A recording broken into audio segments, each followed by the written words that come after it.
Stephen C. Productions. So one of my jokes is, I'm going to talk about a touchy subject, literally, domestic violence. Typically, it's not funny, but have you ever been beat up by a little person? I have. You're listening to Talking from Experience. If you're an experienced listener, welcome back. And if you didn't know, you're about to learn. My name is Steven, and I am your host. Today, I'll be talking with an up-and-coming stand-up comic named Danielle Booher. She is really funny, super cool, and her laugh is contagious. I dare you to listen to this one without laughing. Check it out. I hope that I'm funny enough for you. No. So, when did you start doing stand-up? So actually in March, I believe, or was it April? I think April. So I actually took classes at the Laugh Lab, which is Lace Larrabee's school that she has. And she actually was on America's Got Talent, and she went to the semifinals.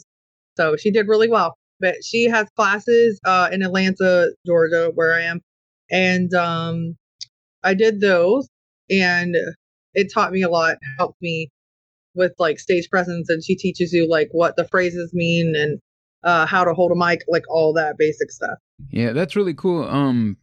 I always try to pay attention, how people present their jokes and stuff like that. So, I mean, if you took classes, that was really good because, I mean, I couldn't have told you apart from somebody, from some of the bigwigs. Oh, that's so sweet. Thank you so much. I appreciate that. I don't feel the same, but I can definitely tell the difference. I've considered doing it myself, but I'm like, I don't know. It seems like a lot of work. It's not bad. Actually, what area do you live in? I live in Houston. Okay. So if you're serious about it, there's so many open mics everywhere, and that's a huge area. So what you do, like they helped us with like our Type 5, but what you can do is like everything, like the funniest stories you have in your life or anything that somebody has done funny and has told you, you can write them down and like just tweak it a little bit. And then anybody can do it. Like go to open mics. Some open mics you only get like 2 or 3 minutes. Some you get 5 minutes. And you can, once you get enough material, you can like flip them and switch them and do whatever set you want. But there's always calendars. So if you're serious about it and you want to do it or even try it, people literally have killed on their first time. They do amazing. So go into like in our area, which is the Atlanta area. It's a big comedy scene here. But there's a Google Calendar, and it just says like literally like Atlanta open mics, like in a Google Calendar. So look that up in your area. And I bet you there's something like that because, or like there's Discord. If you heard of Discord, like the app, like they have like different open mics and stuff, and just check it out or even go watch some and then see how you like it or if you feel comfortable or whatever. Cause that's the hard part. That's the best part about taking the classes is that you got used to standing on stage in front of people. That's what I needed. Cause you think you would be comfortable, but it's like, no, you want to, can I cuss? Yeah. Okay. So, I really finally got up the nerve to get diagnosed with anxiety and ADHD by Dr. TikTok. And I'm really grateful because everything makes me anxious. Like right now, I want to throw up, shit my pants, and pass out. So that's like, one of my jokes, but it's true. That's how I really feel. So yeah, but you get through it and it's like, really rewarding. It's like such a cool feeling that like if you're making people happy or smile or laugh from something you're saying, that's really cool. Yeah, you're giving me the push because I mean, like I said, I do enjoy stand up, and I'm also I guess I would say a little bit of a stand up nerd. So I see the rule of three and all that going on.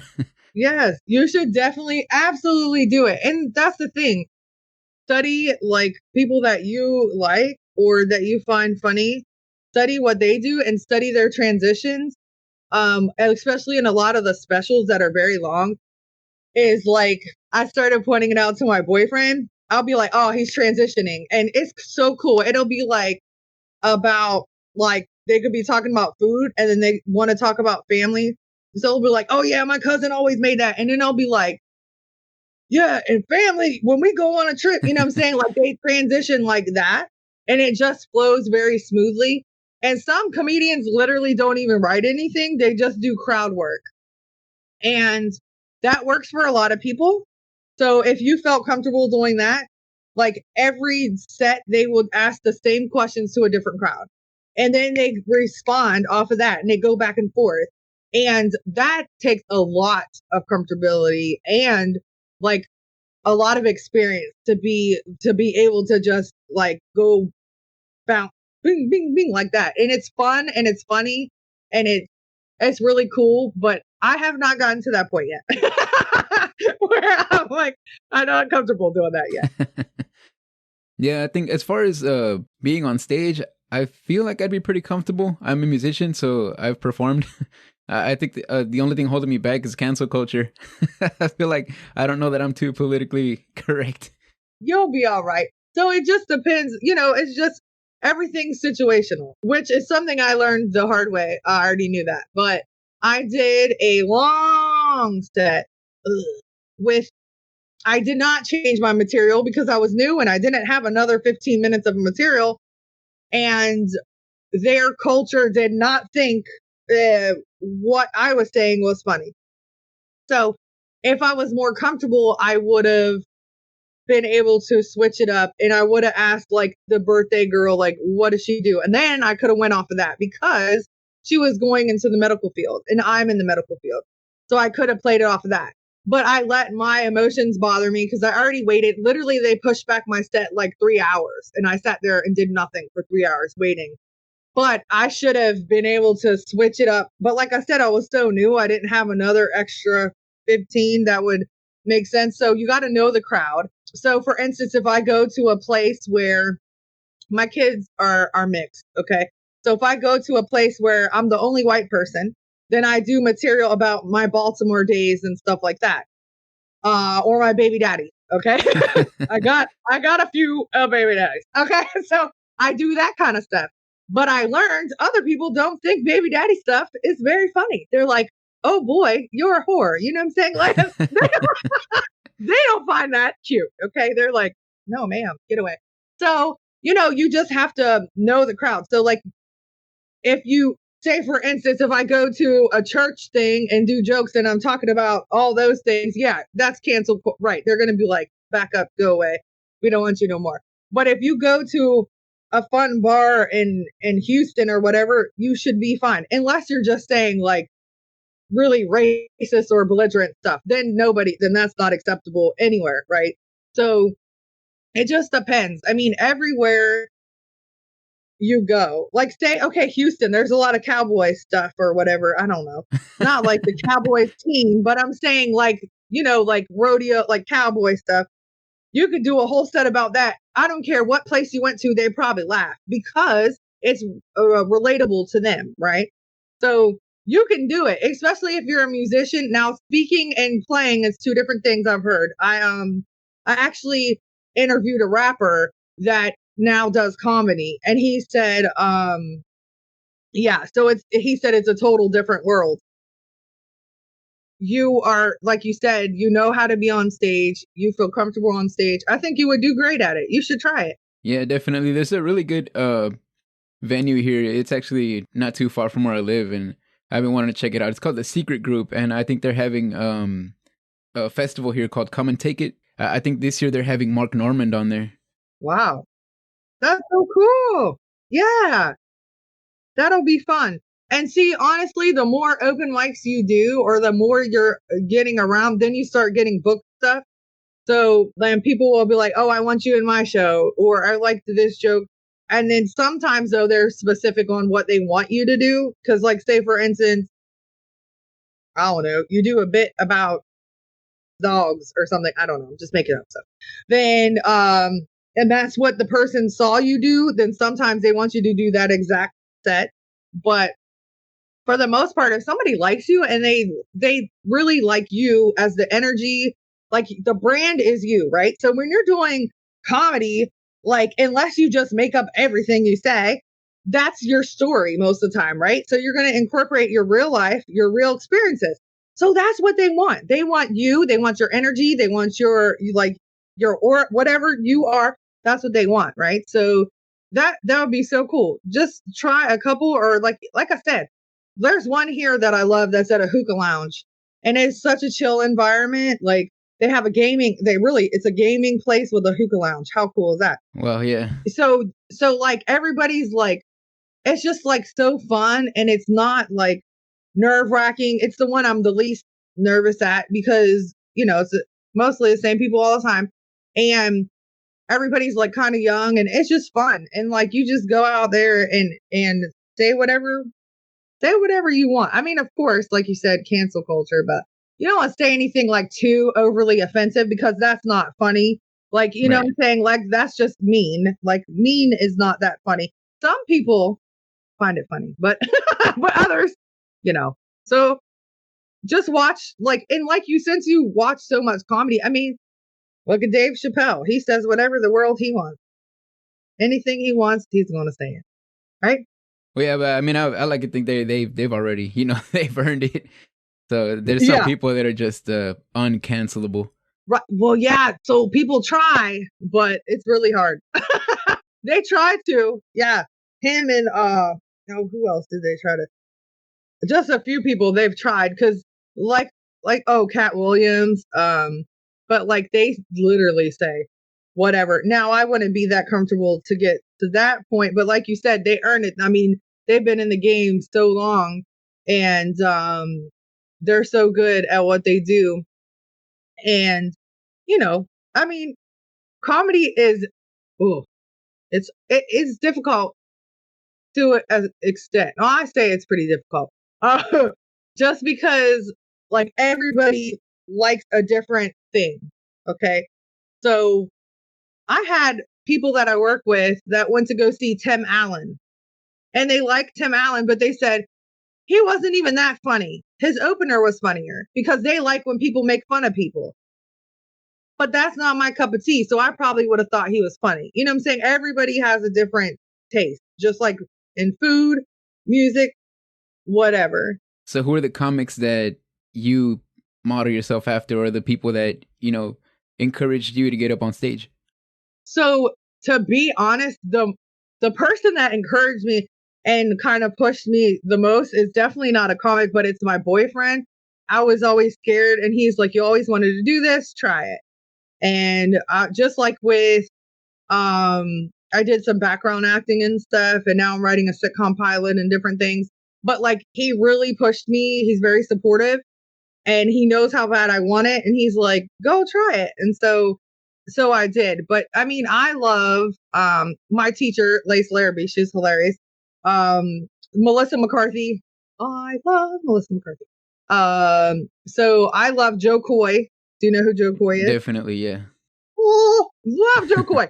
And there's another comedian around here actually that was on the Tonight Show at the same time as Joe Coy, and had dinner with him, which is so stinking cool.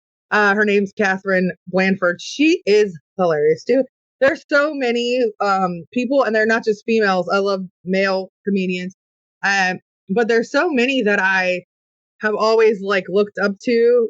Like, they make it look so easy. Like, the physical comedians are my favorite.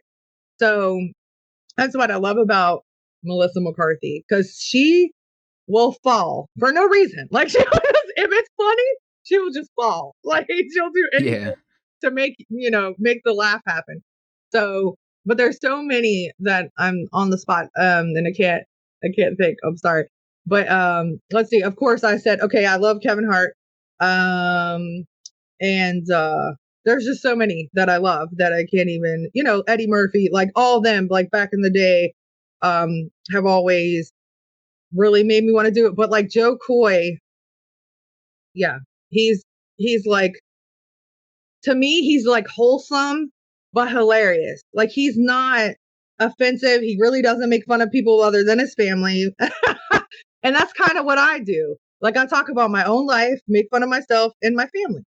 Yeah, like that's exactly what came to mind when you brought up Joe Coy. It's like, oh yeah, he just talks a lot about his family, and it really is wholesome, yet I mean, amazingly hilarious. It is. And I think anybody can relate to that because most of us have a family. You know, unfortunately, some people are like orphans or didn't grew up in foster care or whatever, or had a rough situation where they were on the streets, but almost everybody has had some kind of family. And so that's super relatable. And that's the thing with comedy. You know, some males I've talked to, they don't think that females are that funny because they can't relate to some of those things. And to them, I say, no, I do say stuff to them. I say because they can talk about so many things. And it's like, why is it okay for y'all to talk about stuff? You know what I'm saying? But it's ran by men. There's a lot of men. I don't know about that area. This area, a lot of places I go, there's mostly all men, just a few sprinkled females. And so the females have to like literally go above and beyond to catch the men's attention and to keep them engaged and to make them laugh. But in that aspect, I really do look up to a lot of male comedians, which is funny and weird because I'm saying that, but it's true. Like the men, it's like for some reason people think, and even myself sometimes, it's more relatable to the whole, to everyone for the most part, you know, not just female stuff. So if I talk about stuff pertaining to females, then men are just like, whoop, and shut you off. You know what I'm saying? They don't even give you a chance to try to make them laugh sometimes. But Yeah, I think that just has more to do with bias. I think, like I always tell people, you know, I got into comedy when I was like in 6th and 7th grade. Like we had just got cable and I got wow, Comedy Central, and I would just watch Comedy Central Presents, like just all kinds of comics.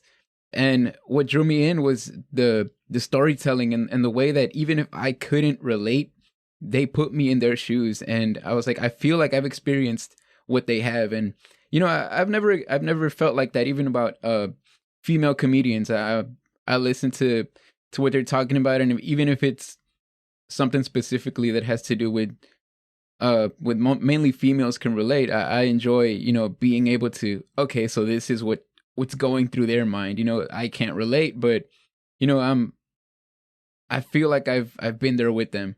And so I think that's the beauty of comedy. You know, it's you get to connect with different perspectives. absolutely. I agree with you. That's how with music is too. It like transports you to the time, you know what I'm saying? Like, or whatever. If you listen to a song from back then, you think of those memories. That's the same thing with a comedian. It's like, I'm a storyteller comedian, but some people are not. They're just like, bam, punchline, bam, like that's how they are. And that's awesome. And that is so hard to do. And I'm like, kudos to you. And because it's amazing. But yeah, so those times can like suck you in, even with the comedians. Like, hopefully, that's our whole purpose is to have you feel like you were there too. You know what I'm saying? So that's cool. That you're an awesome audience member. I would just want to say. Yeah, I think for me, my favorite style of comedy, I love all comedy, but I really enjoy dry humor. So, you know, there's not really a punchline. And to me, that's such an amazing art form. So, one of my favorite TV shows of all time is King of the Hill, Uh-huh. because I love how they do not emphasize the joke. Like they just go on about like it's mundane, and I'm sitting there dying laughing, holding my side because it's like I don't know. It's kind of like an intellectual type of comedy. You know, like it doesn't have to be emphasized. What's funny about it? It's just funny. Yeah, that's a good point. And lots of people don't think like that though, or get that. Like it's on another level, you know what I'm saying? As far as you don't have to explain it. It's just there. Like, you know, it's just subtly like just, you know what I'm saying? They sneak it in. That's fun. Yeah, I like that too. Yeah, I like. I really enjoy the movie Zoolander. Those are amazing to me because I had somebody tell me that movie's not even funny. They're trying too hard, and I'm like, yeah, that's the point. Like it's so outlandishly ridiculous that you have to laugh. Yeah. So that's funny. Some of the stuff that I'm writing in my sitcom pilot, a lot of people will find it like kind of corny, but it's funny because it's like so silly. You know what I'm saying? Like some of it is silly, some of it is serious, some makes you think, but it's just like random stuff that you have to like listen to it again and you're like, oh, okay. Like, you know what I'm saying? Like, that's funny. But yeah. And like I said, everybody, right? We all have different tastes. So that's cool. I like your taste. It's funny because like you're not like the typical, like a lot of people are like, you have to have me cracking up. You're like, no, I just like it to be, it's just there. Yeah, and if I'm cracking up, that's a bonus. Yes.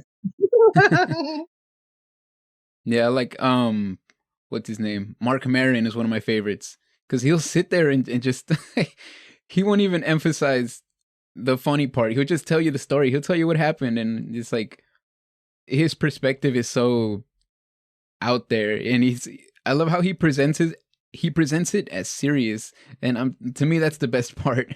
Yeah.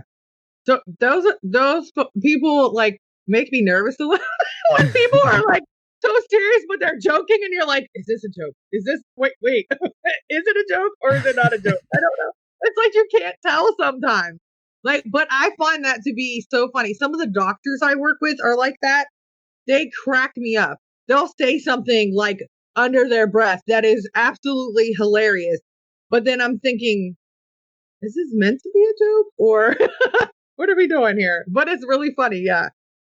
Yeah, I've been told that my style of humor is pretty dark, and I'm like, I don't think it's dark, but I think it's funny when people discover that I'm joking. But some of the times I've had people tell me like, "Oh man, do you really not like me?" I'm like, "What are you talking about?" Like, I'm comfortable enough with you to make fun of you. Like, that's just my style of comedy. I always tell people, if I haven't roasted you yet, then we might have an issue. Oh, see, that's the opposite of me. I am not a roaster. But yeah, a lot of people do well that are good at that.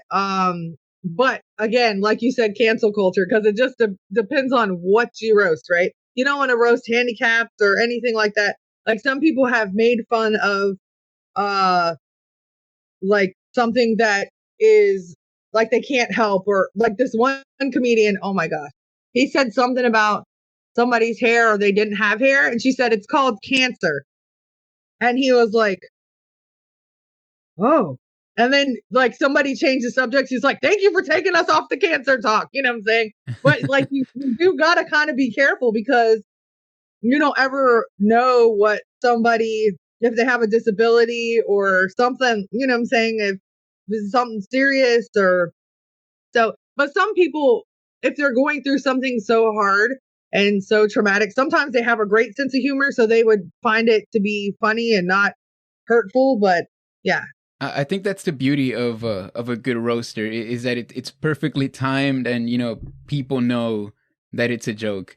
Like the roast itself is a punchline. Like there's been moments where people are having serious conversations, and somebody says something, it can come off as rude, but if the timing is right, the cadence is just right, it'll relax everyone, put everyone at ease, and then everyone would just bust out laughing. So to me, that's the art of a good dark humor. And if it lands properly, then yeah, it's crazy that people get in trouble when it doesn't land right.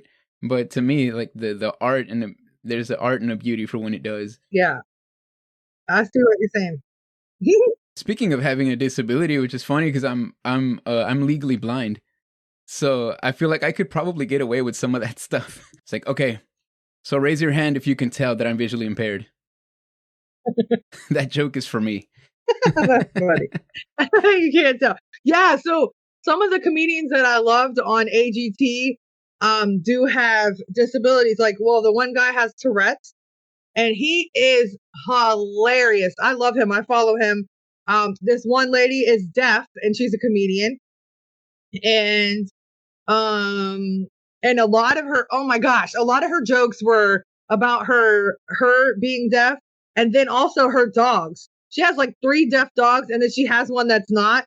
And she said something about like that the so-called normal dog like really kind of freaks all of them out because none of them know what's going on. Like if it's loud noise or something, and then that one will just be acting crazy, and she's like, no, calm down. Like everybody doesn't know. And he's trying to warn them. It's really funny. But yeah, if you have something that, like, if you're legally blind, like, you can make so many jokes, and it would be like the dark, or you just throw it in there.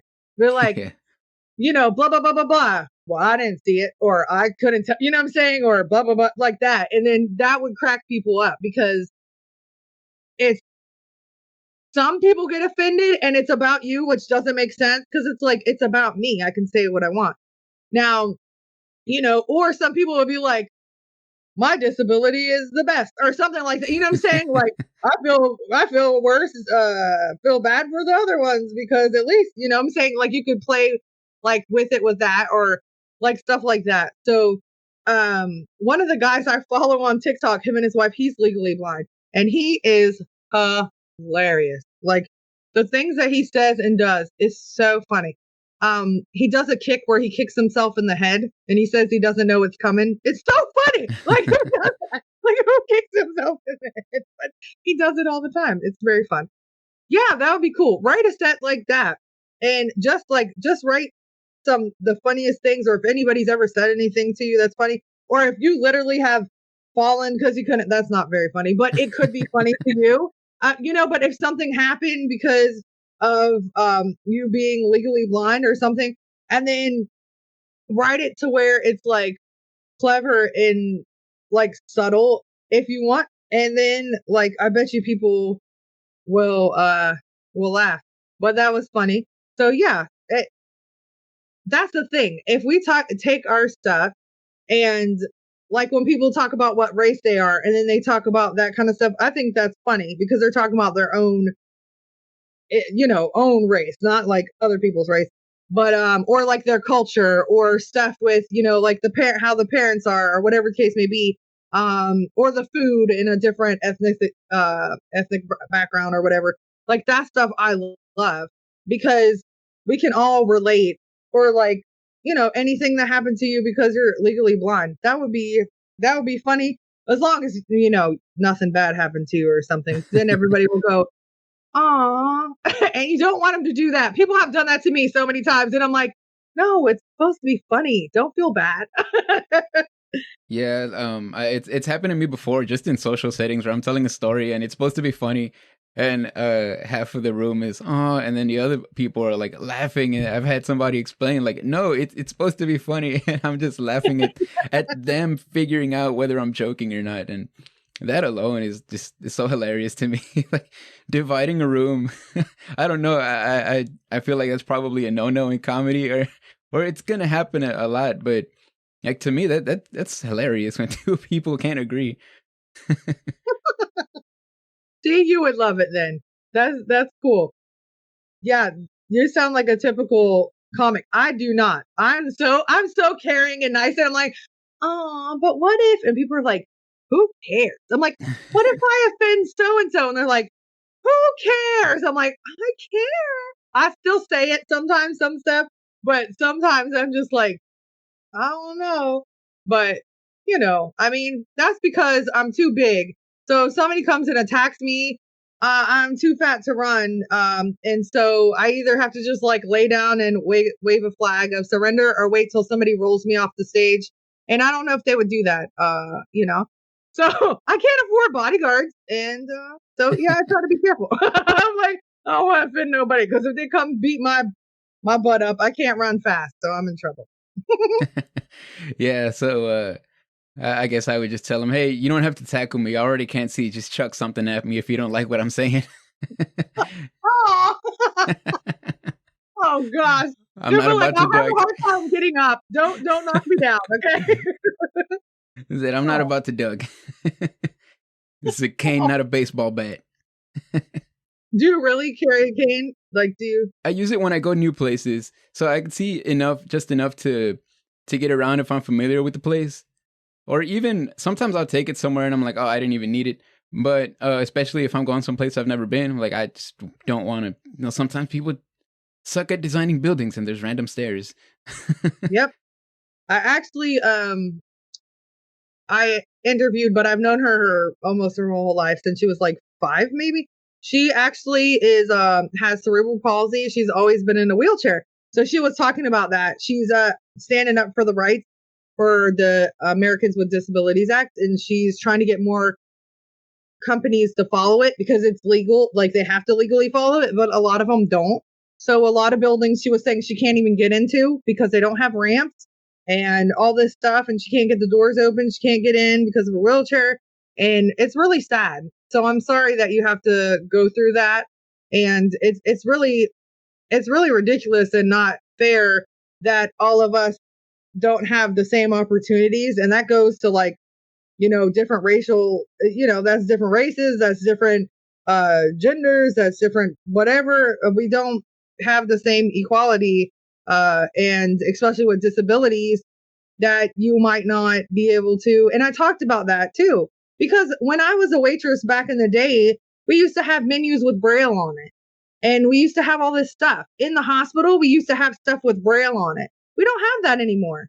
I don't understand why. Like, why has it gone away? I mean, I think it's crazy. Yeah, they're trying to save money, so they stop printing Braille paper so they can use that same paper to print more money, I guess.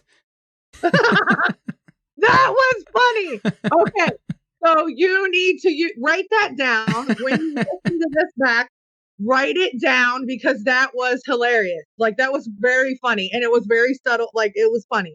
That was a funny joke. Yeah, thanks. It's sad, but it's funny. Yeah, I think it's because it's sad that it makes it funny. Not to me. I just. Yeah, I guess that's the art. It's a shame. It's really messed up. So, I don't know. But you could have a lot of funny materials because that's very funny. You could like even take what I just said and make it your own and just be like, hey, you know, back in the 90s when I don't know how old you are, but were you born in the 90s or? Yeah, 95. Oh, well, geez. Okay. Back in the early 2000s, say that because you are not young enough. But you like, you know, back in the early 2000s when I was, you know, starting to read or I'd go to a restaurant, they would have a Braille menu for me. But now I think they're just using the paper. You know, they're so cheap that they're using the Braille paper to make more money or whatever the case may be. And that's funny. And people will be like, dang. But it makes people think though. That's the best comedy is that it makes people think.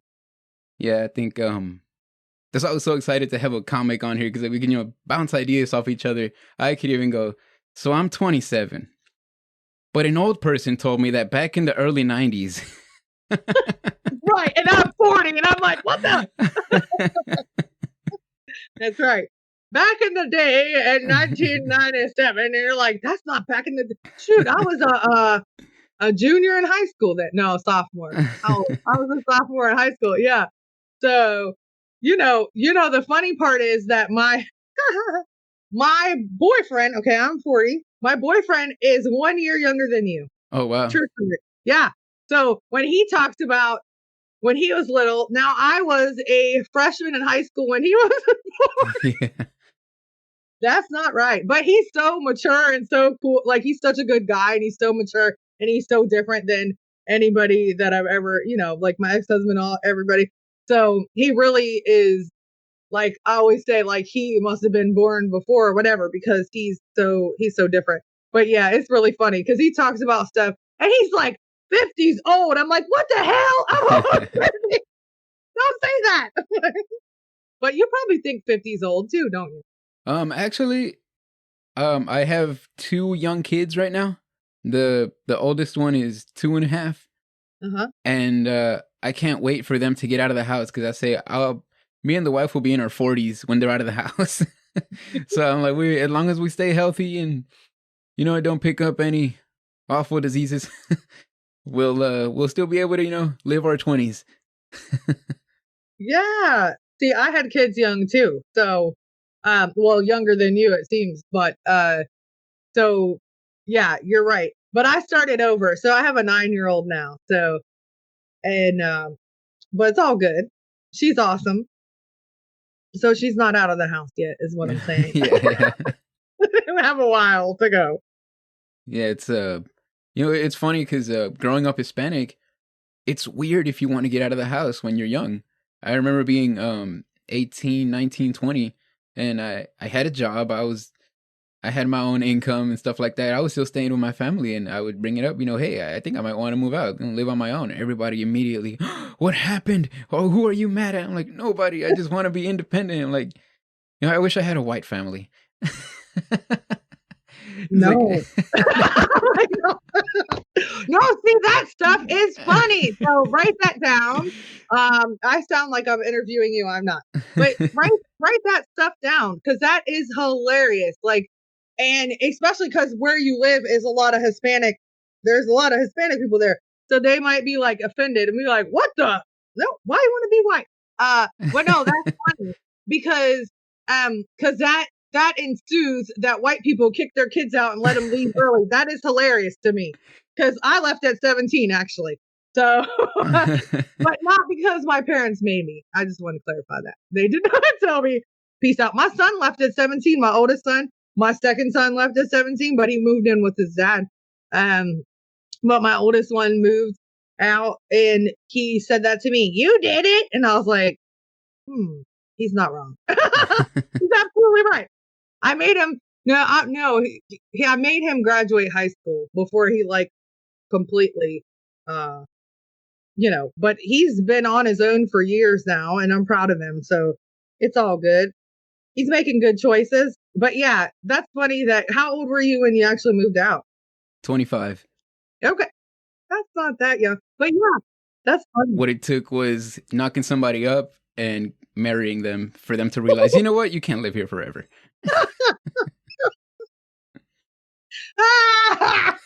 They're like, oh, you want to be grown, huh? We wanted you here, but now you want to just have kids and stuff? Get out of here. That's hilarious. Okay. That is funny. See, you need to do, that's what I was saying, because I'm just basically white. So I don't have, as many fun things as other races. But like, that's funny when you say Hispanic, or like stuff with food or whatever, or different like beliefs that you guys have, or whatever the case may be that other people may not. That stuff is funny because it actually brings awareness to other people, but in your area it might not, because there's a lot of Hispanic people. But it's funny because then they can relate to it, right? So just like you said, with being young, they didn't want you to leave. That's very funny because, yeah, white, no offense. But it depends. Some parents are like, stay here forever. We want you. And then some are like, see, you're 16. We're planning your departure at 18. We already know. Here's a free car. Yeah. Here's a car. We're going to turn your room into a gym. Don't worry. We'll find you a place, put down a deposit. It's all good. But yeah, so that's funny. That's the funny thing about differences in, like you said, culture or whatever the case may be, or beliefs or whatever. That's very funny. Or if you can like put the two together. So if you can throw that you're Hispanic plus you're legally blonde, like that shit would kill so much. Like people would be rolling, like, cause that's very funny. Those like two things that is funny, or something the opposite. So say you said a joke that would be the opposite of somebody that's legally blind. That is funny as well, because people will be like, oh, wait, I didn't expect that. You know what I'm saying? But yeah. I'll write it down in my notes. It's hilarious to be blind and Mexican. No, I hilarious. I did not say that, everybody. No, being Mexican is amazing. Being blind is probably challenging, but also amazing because your other senses, I heard that your other senses are enhanced. That's what I heard. That's what I literally heard. I interviewed, he's almost 3. Oh, he just turned 3. Sorry. And he's deaf. And so I interviewed his mother, and he has cochlear implants. So she was talking about different things with him, but she said, even though he cannot hear without them, he's still very loud. So he can still, you know what I'm saying? But yeah, so use your, disability as a ability, or I don't know, not an advantage, but you know what I'm saying? Like, unless you don't feel comfortable talking about that stuff, then you don't, but. As a punchline. Aw. Yeah, see, you'd be the other half of the audience. Yeah. But I did not make fun of Mexicans or blind people, I promise. Yeah, let the record show. Yes, everybody, let it be known that I did not. I promise. Oh, no, Heck, no, no. this is a moment that'll make you go viral. No, I don't Danielle want to go Booher viral for says it's that. funny to be blind and Mexican. Not what I meant, but what I meant is you can use your, your life story and make it funny. Like some people don't think it's funny to be fat, but I talk about how I'm fat right now. Or some people don't think it's funny to have multiple baby daddies. But I also talk about that. And, it's just, there's different things that I talk about. But yeah, something I don't joke about. My brother died when he was 26 and he had OCD really, really bad. I want to write jokes about it, but it's too sensitive, even though, it's not making fun of him, but I feel like that's not, because he's not here to defend himself. But it's not just, what I'm saying? And I was like, Right. That's somewhere I won't ever go. But some of the stuff was hilarious. It's very funny. but there's a fine line. So I talk about a lot of stuff. So I talk about my bad relationships that I've had. So one of my jokes is I'm going to talk about a touchy subject, literally domestic violence. Typically, it's not funny, but have you ever been beat up by a little person? I have. And so then I tell the story about how my one baby daddy beat me up and he bit me. And so, yeah, so that's Oh my people. gosh. That's one of those times where people go, ah, like that.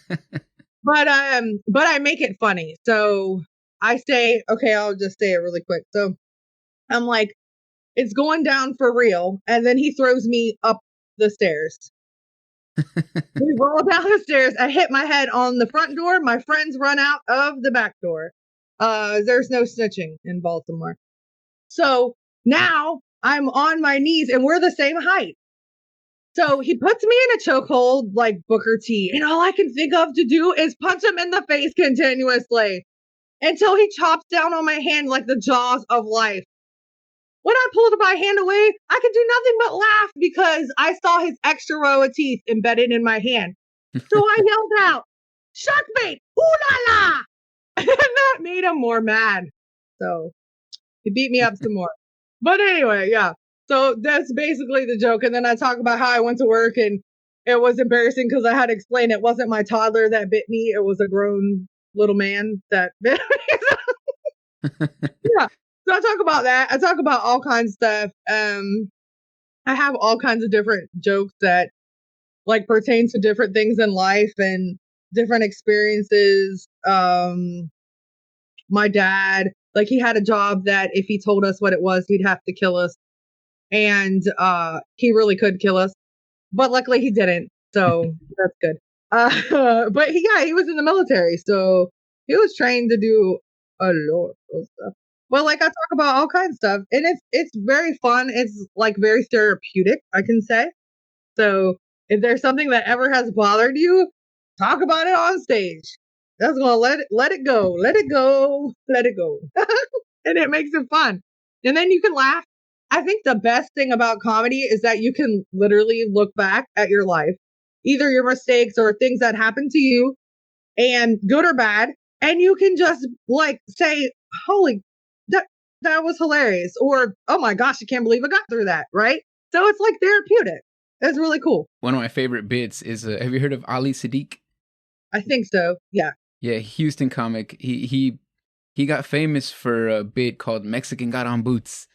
And it's basically a bit about him being in a prison riot. Oh my god.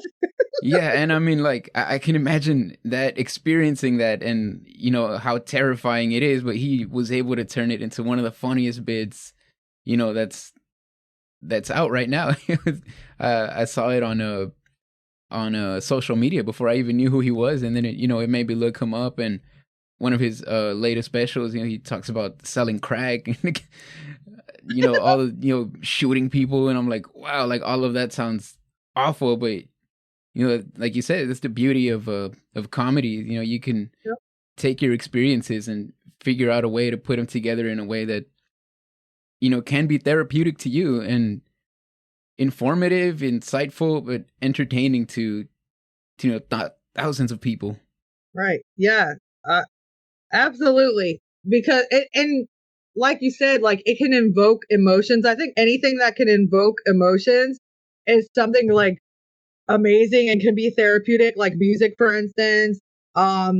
Comedy, a play, a show, a movie, whatever, things that can invoke emotions in you, even like laughter, sometimes sadness, sometimes empathy, whatever. It's such a good experience. And usually you leave and you're like, oh, wow, I needed that. You know what I'm saying? Like, oh, it just feels like a good feeling. Like it makes you feel good. So, yeah, I'm definitely going to look into the open mics. You should. There's a lot. Yeah, I appreciate all the feedback you're giving me. No problem. That's what I do. I love it. I don't mind. If you were in this area, I would send it to you. That's what I do when I talk to people in this area. I send them the calendars that we have. But of course, that wouldn't help you in Houston. that wouldn't be helpful at all. It's kind of far away. Yeah, Houston's got a pretty good comedy scene too. Yeah. I always enjoyed looking at different open mics and stuff like that. I mean, how far are you planning on taking the comedy? Are you hoping it takes off and you can do it as a career?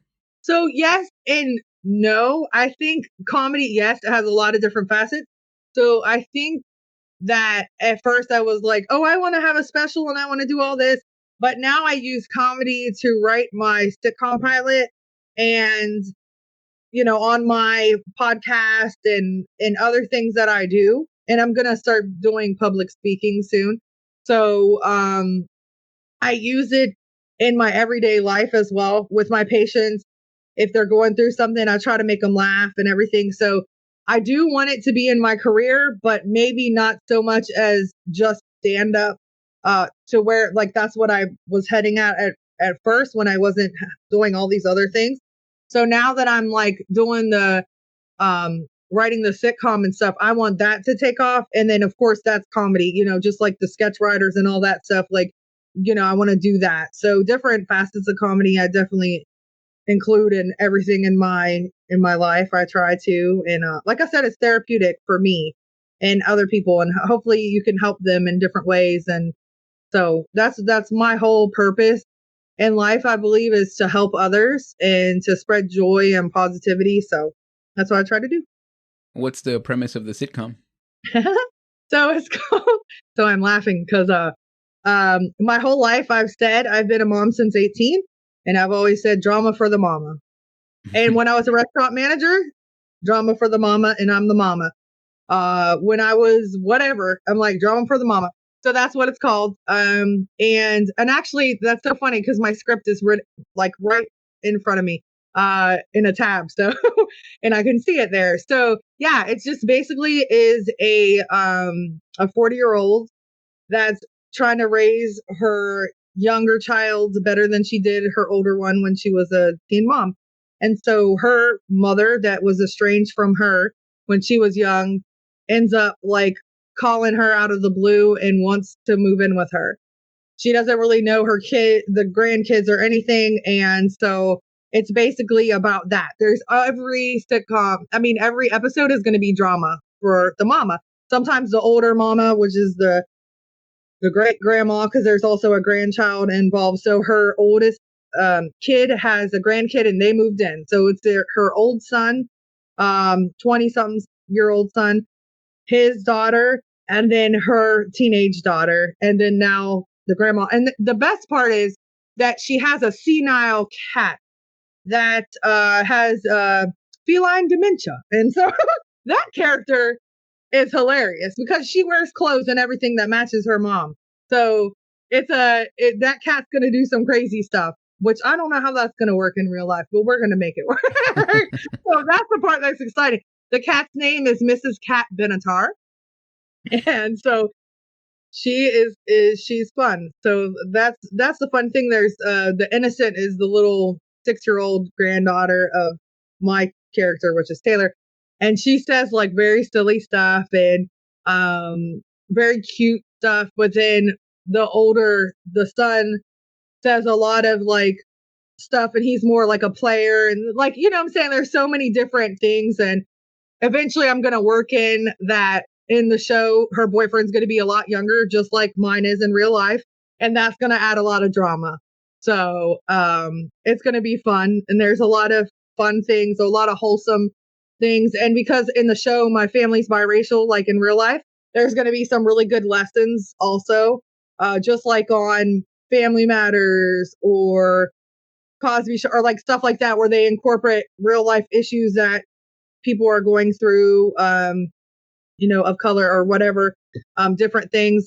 And then Joe Coy inspired me. I really want a Filipino neighbor or something. I would love that. That would be so fun. So just stuff like that. Just basically about a family, just about a mom that has she's very positive, and her son is very negative. Her mom is very bougie, and that's not how she is.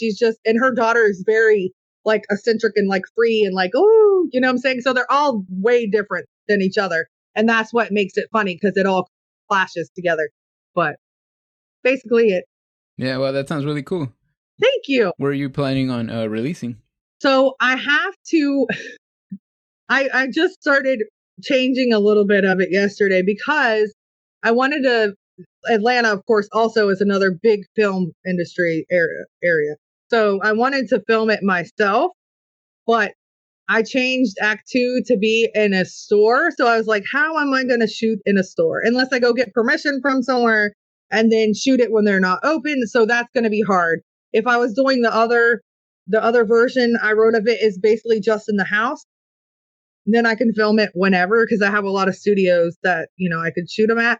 But so that's what is going to make it hard, is to actually get permission from a store to like go in there and shoot and not get anybody at, you know what I'm saying? Like not get the names in there and that kind of stuff. So that's going to be challenging, but hopefully as soon as I do that, I want to do it by the end of this year and then pitch it like in January and see. I have a PR person now for my speaking events and different things. So hopefully she can help me with that as well. So we'll see. Oh, yeah, that sounds really cool. Good luck. Thank you. I appreciate that. Mm-hmm. Well, Danielle, it was amazing talking to you. Thank you for the laughs. I appreciate it. I hope my audience enjoys it too. And where can they find you? So I am on Instagram is Danielle Booher 82. And my podcast one is Authentic Points of View podcast on Instagram and Facebook. And my personal one on Facebook is Danielle Booher. And then I have a YouTube that barely has anything on it. It's Danielle Booher Comedy, I think, maybe. And then I have an Authentic Point of View one as well. I'm starting to put my episodes on YouTube. And then I have like a Twitter and stuff like that. But basically everything is either Danielle Booher or Authentic Points of View. And that's how you can find me and check it out. I try to do fun, and I'm going to start doing more sketches, really? That's skits and sketches together. Sketches, I like it. Yeah, that's what I'm going to do. You know what I'm saying? I'm just going to change it up. And, but yeah, which one you want to say, skits or sketches, I'm going to start doing more of those. And so that'll be fun. And that, but thank you so much for having me too. I really appreciate it. And I hope that your audience enjoys this as well. Yeah, I'm sure they will.